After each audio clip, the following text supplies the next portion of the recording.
Welcome to our official YouTube channel Odisha job service. देखो friends, आज आपण ओडिशा खोर्धा जिले में सिक्यूरीटी गार्ड वैकेंसी आउट हो सारी जहाँकि ओडिशा समस्त जिलार पुरुष और महिला कैंडिडेट माने एई जॉब टी इलिजिबल हो पारे। एथि सहित आपनकर क्वालिफिकेशन जदि आपण 10 पास कि 10 फेल करथिबे तेबे आपण माने एई सिक्यूरीटी गार्ड नियुक्ति हो पारे। बयस आपनकर मिनिमम 18 वर्ष रु 45 वर्ष मध्य हेउतिबा आवश्यक।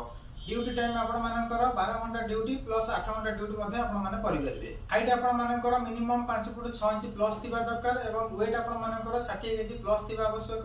पोस्टिंग लोकेशन आपण मानकर खोर्धा जिल्लार जे कोनोसी इंडस्ट्री सेक्टर रे आपण मानकर ही पोस्टिंग टी रहिबो।